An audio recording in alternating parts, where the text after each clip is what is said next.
Team India का जो पूरा अप्रोच है, बॉडी लैंग्वेज है, जो मेंटल टफनेस है, ऐसा लगता है कि मैदान पर वो उतरते हैं, ठीक है हार जीत होती रहती है लेकिन कोई प्रेशर नहीं दिखता है।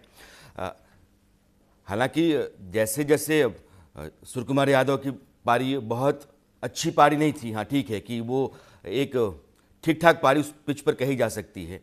शिवम दुबे ने अच्छा कर लिया, लेकिन ईशान किशन इस प्लेयर ने अपने आप को बताया कि वो वाकई थोड़ा सा ऑफ बीट प्लेयर है और एकदम अलग है। मैं इंडिविजुअल प्लेयर पर चर्चा बाद में करूंगा। टीम इंडिया के पास ऐसा क्या आप देख रहे हैं, क्या एक्स फैक्टर है जो टीम इंडिया को आज पाकिस्तान के जो बड़े क्रिकेट के माहिर खिलाड़ी हैं वो कहते हैं कि आज आप वर्ल्ड 11 बना दीजिए और इस टीम इंडिया से आप खिला दीजिए, ये टीम हरा देगी। क्या एक्स फैक्टर है, कैसे देखते हैं आप, कैसे असेस कर रहे हैं आप?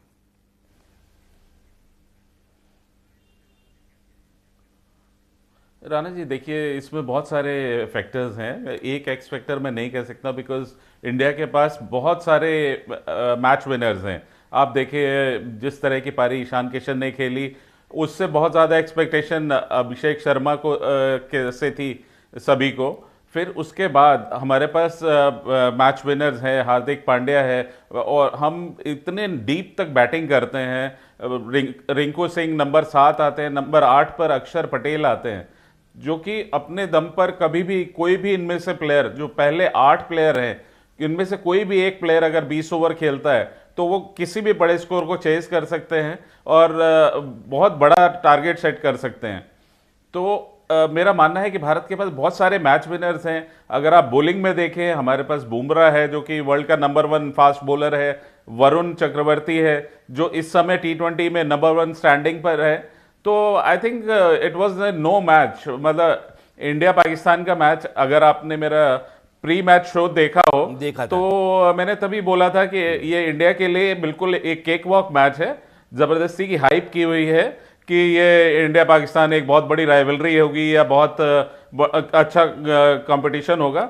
But I was very very clear कि ये एक बिल्कुल बहुत इजी मैच है भारत के लिए और कोई कंपटीशन ही नहीं है।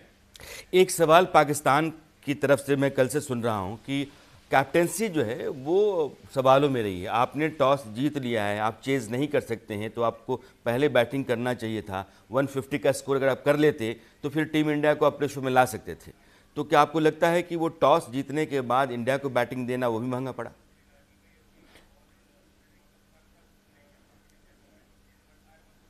बहुत बड़ा ब्लंडर है पाकिस्तान के लिए। हम सभी जैसे डिस्कस करते हैं कि अगर आप पाकिस्तान के अगेंस्ट खेल रहे हैं तो आप पहले बल्लेबाजी कीजिए, क्योंकि पाकिस्तान कभी भी अच्छे चेजर्स नहीं रहे हैं।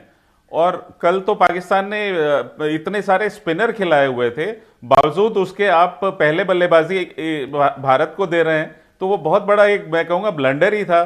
पता नहीं क्या सोच थी, क्या सोचकर उन्होंने इतनी बड़ी गलती की, क्योंकि बाद में आपके स्पिनर्स बहुत ज्यादा इफेक्टिव हो सकते थे। विकेट नीचा रहता, थोड़ा स्पिन भी हेल्प, स्पिन को हेल्प करता, लेकिन आई डोंट नो क्यों उन्होंने ऐसा फैसला लिया। अहमद, कई बार मैं सुन रहा हूं कि बाबर आजम बाबर आजम बाबर आजम को आप लगातार ढो रहे हैं। आपने बहुत हाइप दे दिया कि बाबर आजम बहुत बड़ा प्लेयर है, विराट कोहली के बराबर कभी कभी उनको रैंक किया जा रहा था और बाबर आजम ही आपकी टीम का सबसे बड़ा बोझ हो गए हैं। तो होता है कि पाकिस्तान के भीतर एक अजीब तरह की पॉलिटिक्स है, कई फैक्शंस हैं। और मैं नहीं कह रहा हूँ, मैं तो पाकिस्तान के जितने सीनियर क्रिकेटर्स हैं उनको सुनता हूँ, उनके हवाले से कह रहा हूँ। तो क्रिकेट का वहाँ बंटाधार हो गया है, आप अपनी पसंद के प्लेयर को ही धोते रहते हो, चाहे टीम का परफॉर्मेंस जैसा भी हो जाए।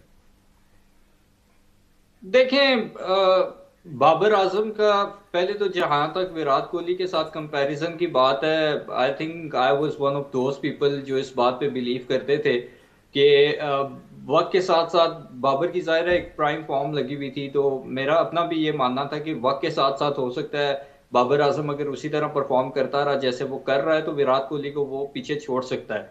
लेकिन आई थिंक कि ये जो मेरी गलत फहमी थी या और बहुत से लोगों की गलत फहमी थी वो बड़े अच्छे तरीके से बाबर ने खुद ही दूर की है। और कल वाले मैच में भी अगर आप देखें तो ये तकरीबन उसी तरह की सिचुएशन थी जिस तरह की 2022 के T20 वर्ल्ड कप में इंडिया वर्सेस विराट के सामने पाकिस्तान थी। मैच।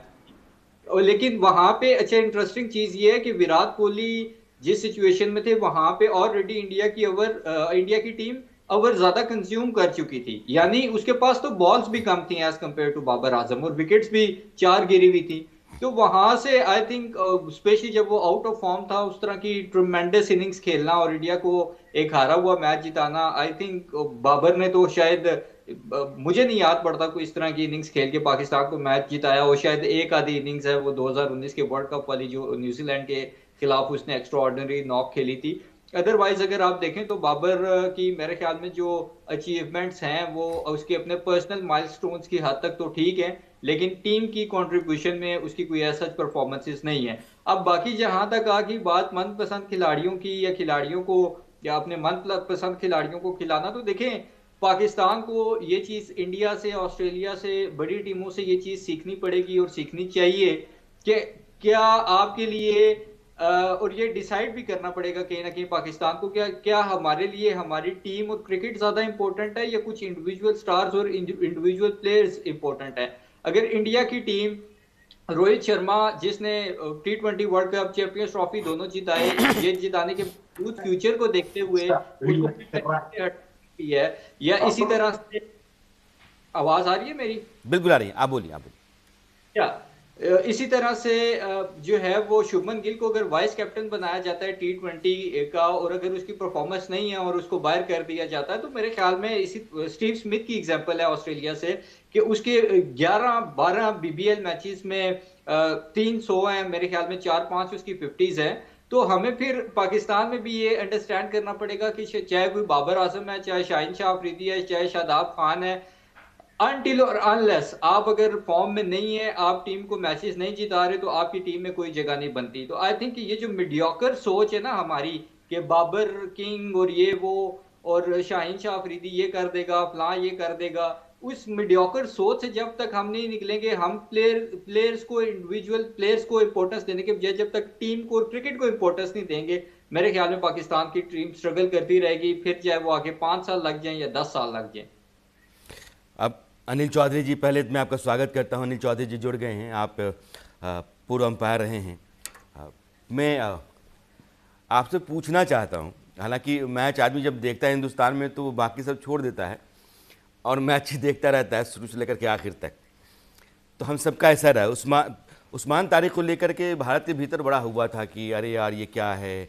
फिर एक वीडियो आया कि सूर्य कुमार यादव अपनी टीम को जो है ना उस्मान के ही तरीके से बॉलिंग करके और प्रैक्टिस करा रहे हैं।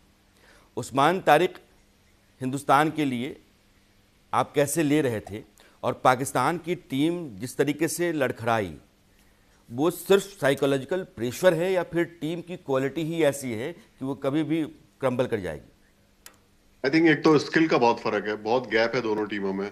आप किसी भी डिपार्टमेंट को देख लें, वो गैप साफ नजर आता है। ओपनिंग देख लें, रेंज ऑफ प्लेयर कोई भी कहीं खेल सकता है, इतने सारे प्लेयर। ऑलराउंडर कैटेगरी देख लें इंडिया की। और टेक्निकली भी कल वो थोड़ा बहुत पीछे रहे, टॉस जीत के उन्होंने ऐसी पिच पे जहाँ टर्न हो रही थी। और पाकिस्तान की स्ट्रेंथ स्पिन, कल की टीम को देख के उन्होंने पहले इंडिया को बैटिंग करा दी, और फिर रन इतने बने। और आप जो है उनका एक बॉलर जो शुरू में ऑफ स्पिनर था, उसके अलावा बाकी सब बॉलर ने साइड में बॉल करी, छोटी बॉल करी। कल ऐसा पिच था कि अब थोड़ी एयर दे रहे थे बॉल को, तो बॉल करिश्मा कर रही थी कई जगह। और फिर लास्ट ओवर आपने देखा कि स्पिनर्स का ही सब कुछ काम चल रहा है, और इंडियन टीम भी स्पिनर को उतना कंफर्टेबल नहीं हो रही थी। आखिरी ओवर जैसे ही उन्होंने उनको कराया फास्ट बॉलर को, लेफ्ट आर्म को, तो मैं तो कमेंट्री में था, मैंने बोला ये गए 15 रन। मेरे ख्याल तो 15 से ज्यादा ही पड़े हैं उसमें। तो टेक्निकली भी वो बहुत पीछे रहे, और शायद ना प्रिपरेशन उतनी अच्छी उनकी थी नहीं। वो कोलंबो में थे इतने दिन से, तो काफी डिपार्टमेंट में वो पीछे